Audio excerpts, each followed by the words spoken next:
Charlotte's #1 country, 103.7 WSOC. Everybody stand Gokey!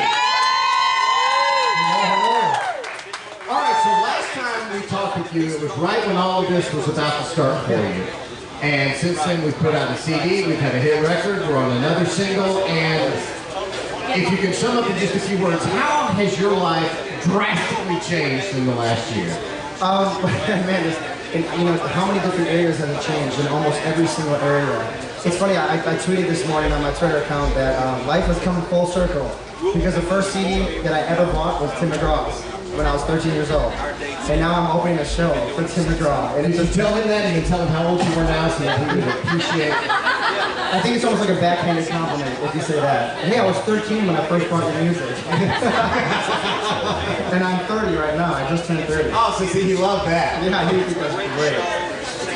Because sometimes we say, hey, my mom and dad really loved you. Oh, yeah. It's funny, man. I was just watching the band soundcheck, and it looked like you were dying to the soundcheck, and it just was like, wow. I mean, that song is amazing, and the band sounded incredible. And I was like, man, I can't wait to. I'm gonna sneak out and watch the show tonight. You know? So what's it like for you being out on not just a little tour, not just a club tour, but this is a massive tour that's crisscrossing America.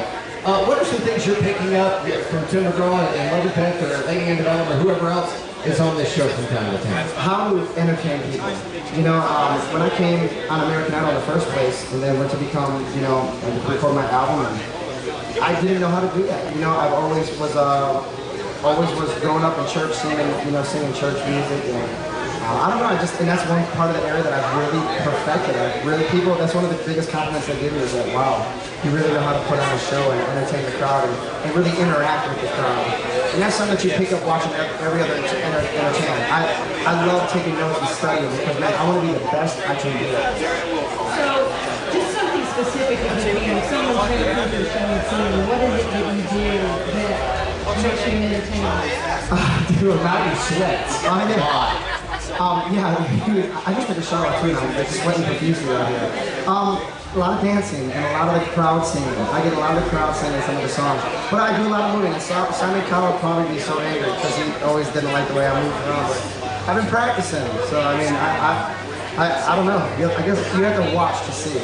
We'll get you out of here on this. Now, knowing what you know now and having worked on what you've worked on in terms of being an entertainer, handicap your chances if you were to be back at Idol in the final 10 right now as compared to what happened with you before. Do you think you would do better? Oh, absolutely. I sometimes want to just kick myself because I'm like, man, if I could be what I am now, you know, what I was on Idol, I think I would have just had a stronger impact.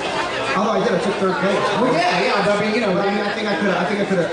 So you do play the woulda, coulda, shoulda game all the time, but it's like you gotta just let that go though. It's like, you know what? No matter what that was, I'm just still gonna become better and better. I'm gonna get gooder and gooder. Gooder and gooder. I'm right with you, gooder and gooder. Fantastic. Well, man, thank you so much for stopping by. Everybody, Danny Gokey!